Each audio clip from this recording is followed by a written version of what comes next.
Hey everyone, welcome back to Installation 00, and I think we're long overdue an update on Project MJOLNIR. Now, on top of keeping the channel running and keeping the other channels running, so I've got 4 channels now, and trying to replan on merch for the web store and get new benefits sorted for the patrons and new like apparel and stuff like that all sorted.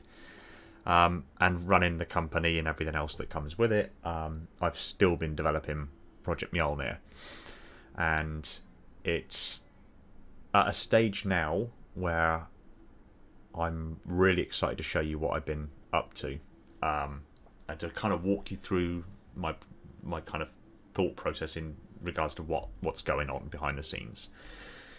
So the Spartan BDU is literally now being created to look one-to-one exactly like the Spartan BDU in Halo 4, the Spartan 4 BDU. Again, like I've said before, I'm hybridizing the design of the MJOLNIR platform to take aspects of the Gen 1 platform, the Gen 2 platform, and the Gen 3 platform. The Gen 1 platform in regards to the armor plating and the Gen 2 platform in regards to the layering. So you've got the Spartan BDU, then the tech suit on top of that, and the armor plating on top of that again. And the Gen 3 in a very different manner. So the BDU is being created. There's video coming. There's video footage coming of the actual creation process.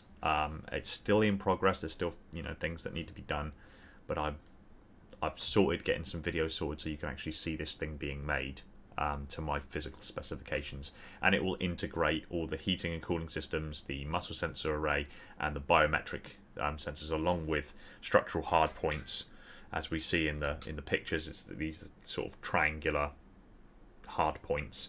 I'm tweaking the design of these so that they're actually structural hard points that can be effectively connected to the tech suit and then connected again out to the armor plating through the substructure. So these will have to be connected to the substructure as well. And they're also going to be ports for the respective electronics, like the muscle sensors and the biometric sensors and this, that, and the other, to actually move through. They're effectively terminals as well. So they're multifunctional. So still tweaking the design, but that will all be integrated into the Spartan BDU. On the helmet front, I've said obviously that I'm going to get the helmet printed in metal. It's via a process. I've had quite a few people ask questions about how exactly that's going to work. It's a process called direct metal laser sintering, and it's basically you take an extraordinarily fine powder of the respective metal that you're printing in, and it puts down a deposition layer of the powder, and then it hits it with a high-powered laser that selectively melts and makes that powder molten. It selectively melts it, and you create kind of your first layer.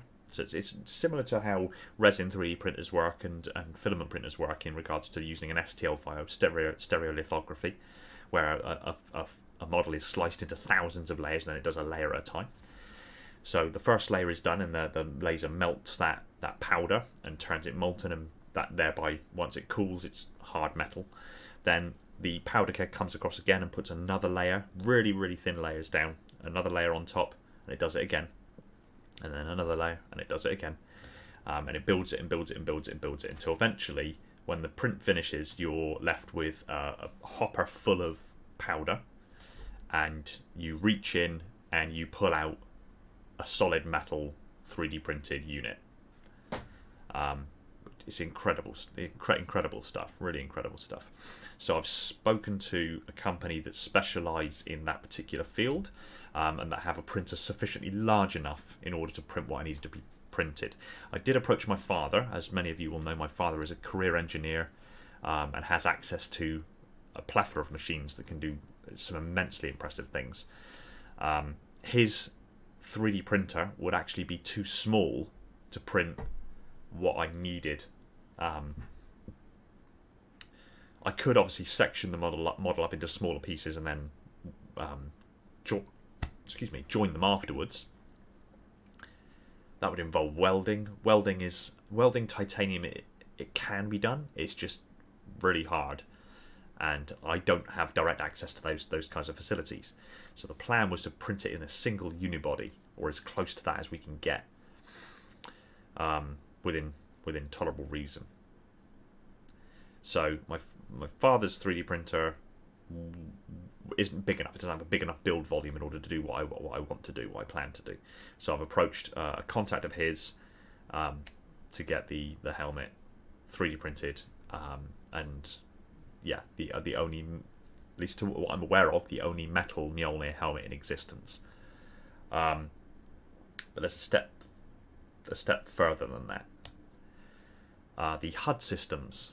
Now, I spoke in some of my previous updates and some of my Q&A since, and general updates, that I plan to use a laser-based pico projector in order to project onto the inner surface of a visor using a refractive membrane, which I still have here. So there's the refractive membrane, and I've got a motorbike visor here to test it on, and somewhere here I have the laser-based pico projector, which I have shown off in the past. Sorry, it's buried under paperwork. There it is. There's the laser-based pico projector. So because it's coherent light, laser light, it's infinitely focused, so you can have that mounted inside the helmet, and you know, that's what I was going for. I'm not anymore. And the reason I'm not anymore is I made a purchase. Some people may already know, some people won't. But I purchased the Microsoft HoloLens 2, which is an augmented reality or mixed reality headset, one of the most sophisticated ones in the world. It's an entire computer contained within this. I've already played around with it and added a little test and calibrated it to my iris and everything else that you need to do in order to set this thing up. It is phenomenal, absolutely phenomenal. I am working on figuring out a way that I can actually, there is apparently a way I can stream what's happening in the headset, and you'll be able to see what I see. So it effectively uses the cameras here, but then it overlays the mixed reality aspect of whatever it is that I'm manipulating or looking at. It overlays that onto the video feed, so you can see effectively what I see from inside, rather than sticking a camera up, you know, behind the lens here, so you can kind of look very crudely through. This was expensive, but worth it, because it actually encompasses a lot of the different functions that I need for the HUD systems and the internal helmet systems, the electronic systems, in one single packet. This can be effectively augmented again with other devices, peripheral devices. You can have little controllers in your hand, even though it tracks your hand, your gesture movements and things like that, so you can manipulate things. You can add a load of it if you develop the software packages for it, and whatever else you need to develop in order to get this stuff to work, firmware and things like that. You can add. The possibilities are endless. Basically, is the system I'm going to be designing in is the Unity engine. So I'm teaching myself the Unity engine, which is no mean feat in and of itself. The plan is basically to overlay the HUD systems that we see in game directly onto this. So build a bespoke Unity app that will have the HUD systems on display on this thing, seamlessly integrated, while also taking information from peripheral devices. So obviously, for example, the shield bar that we're familiar with at the top of the HUD, that shows you how high your shields are charged. Not going to be a thing because the suit's not going to have energy shields. That's technology way outside of what we're capable of at the moment. However, health bars, on the other hand, are perfectly within the boundaries of imagination. Not necessarily a health bar on how healthy you are, but say your blood oxygenation level, your blood pressure, and your heart rate, for example, can be displayed in that bar in quite a succinct and very aesthetically pleasing way. Targeting can be achieved. There are infrared sensors just inside here that can pick up on other infrared sources, like controllers and the like. The plan would be to make 2 infrared nodes, effectively, that could be mounted onto the rail of a weapon. And what the HoloLens will then do with the support of programming and firmware that I'll have to bespoke design myself, or get some people involved in order to do it. It will triangulate the position of those nodes, and then give you an alignment of pretty accurate bullet trajectory. That would then enable you to have targeting reticle that actually moves with the gun. Smart scoping can happen by simply mounting a camera onto the scope of a whatever rifle, linking that through a wireless connection to the HoloLens, and then when you effectively activate, scope the rifle, whatever it is that you're firing, it will give you a full visual display of the sight down the scope through the camera. The communication systems, there's microphones built into this. There are integrated speakers, here. You can just about see those. I'll move it a little bit closer. Integrated speakers here. This is fully adjustable in size and fit, which is really, really handy.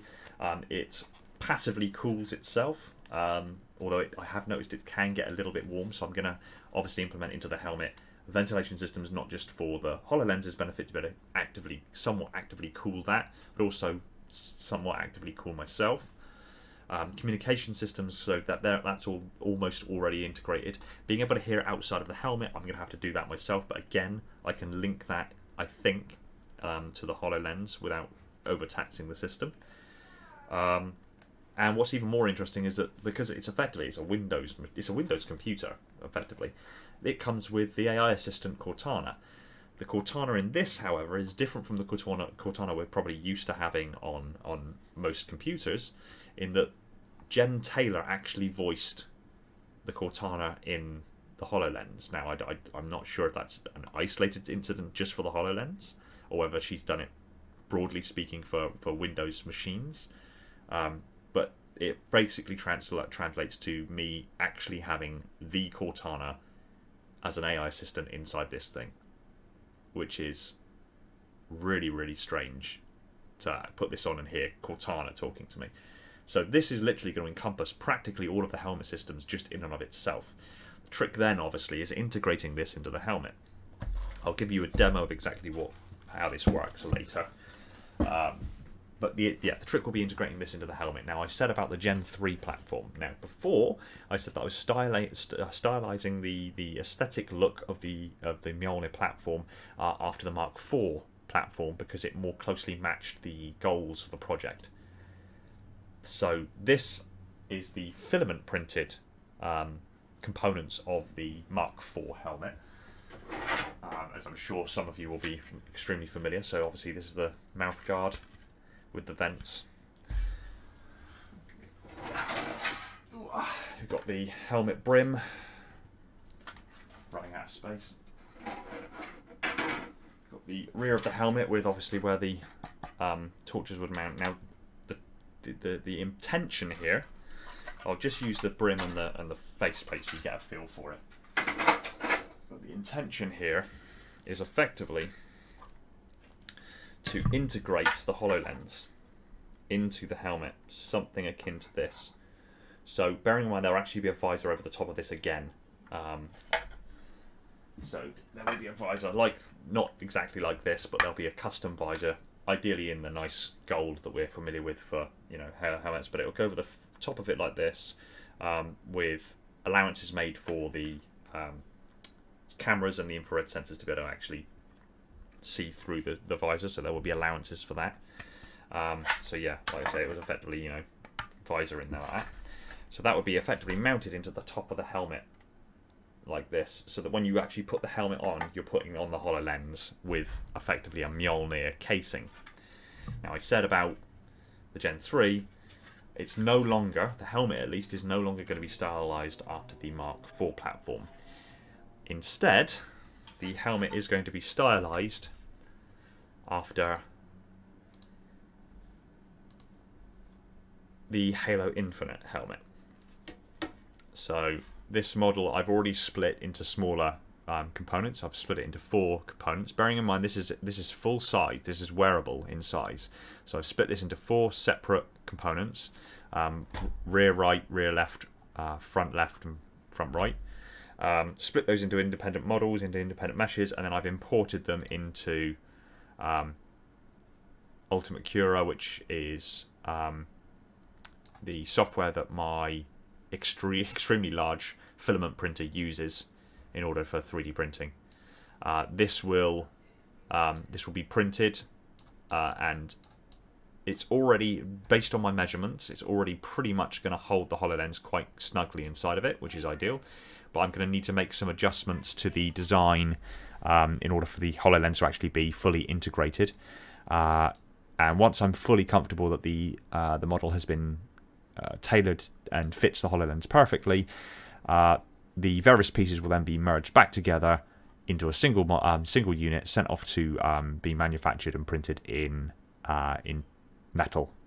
When that returns to me, I then effectively just have to transplant the HoloLens and any other systems that I put into this, including like the rebreathing system and whatever else, into the titanium version. So, yeah. I just figured, although the Mark IV more closely represents the goals of the project, I'm recording this at the weekend of the first flight of, or sort of technically the second flight of Halo Infinite multiplayer. So, with Halo Infinite being released at the end of this year, it being a hot topic at the moment, I thought it's going to capture more imaginations, it's going to capture more attention, and it's going to be just that much cooler to actually have a functioning Gen 3 helmet from Halo Infinite with integrated HUD systems, given by the HoloLens, which itself is created by Microsoft, who own 343 Industries, who own Halo, and even the HoloLens featured in the Become trailer for Halo Infinite, and seeing Mjolnir being assembled. There's just some nice symmetries here that I couldn't ignore. So, yeah. There's a lot of things that are happening at the moment. Like I said, there's loads of stuff going on with the BDU. Footage of that and the build process and the progress of that is coming. And this is what's going on with the helmet. Like I said, I'm 3D printing in Filament first, so I can tweak it, I can mess up, I can make mistakes, and it's not going to cost me the earth in order to do so. Then once I'm confident that it's exactly as I need it, and the right shape and size and dimensions, and it's going to fit the HoloLens and everything's cool, then it gets remerged, sent off, 3D printed in metal, and I receive a metal Mjolnir helmet, Gen 3 Halo Infinite style Master Chief helmet, integrate a nice gold visor into it, integrate the HoloLens, any other systems. I will be in possession, at least to what I can find, of the only fully metal, fully operational Mjolnir helmet in existence. So, there is a lot planned. I'm hoping this is kind of this is like the first pushing it over the hill, so to speak.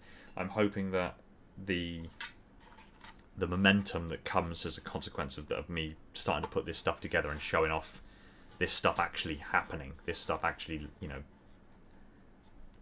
being real, making Halo real, is going to gain a momentum, attract more attention. Obviously, I'm only able to do this because you guys have supported. You guys have supported me.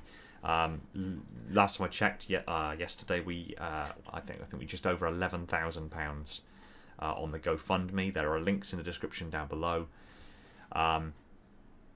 £11,000 has enabled me to do an immensely large amount of stuff. I've been able to buy in huge amounts of technology, you know, even things that, you know, I thought were going to be the way I was going to go, and I might still, you know, this is still going to be used. Again, the whole idea, the whole ethos behind this project is to develop technology that can then be reverse engineered and actually get out into the public domain. This is £3,500. Not everybody can afford this thing. I get that. So the whole idea is to slim this up, make it more affordable, more accessible. That can happen with laser-based pico projectors. Simple laser-based pico projector, refractive membrane on the inside of a sleek pair of glasses or goggles or whatever you want to call it. Like I said, this is including the control board and everything else. The actual module itself I've shown off before is very small. It's all driving towards some fantastic stuff in the future, and I have only been able to do this because of your support, because of your donations, your kind support, sharing this project, this idea around, and attracting attention to it. And the £11,000 I've spent, only actually a small, with the exception of the HoloLens, I've only spent a very small fraction of that money so far. Obviously, I'm expecting to spend out considerably when this helmet is 3D printed. Titanium is not a cheap metal, but there are obviously alternatives. I could print it in aluminium, for example. It wouldn't have the material characteristics of titanium, and it certainly wouldn't be bulletproof. But I could get it anodized and make it look green, which is quite cool. But we'll see. Once I've got full quotations based on the size and the complexity of the model, we'll see. So I'm expecting a payout for that. Obviously, I've made a payout for this. I've made sort of microtransactions for buying in the various components and the cooling, heating, and cooling system that I've already featured in previous update videos.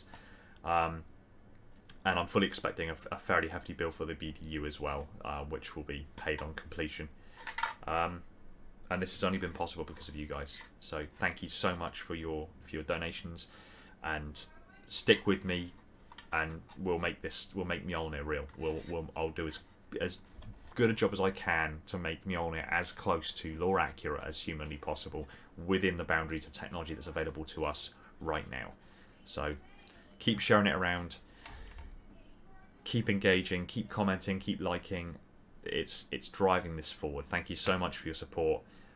Expect more updates in due course as I really start getting things rolling in and start making developments on the software side of all of this. And yeah, thank you so much. Take it easy, everyone, and find peace in the domain.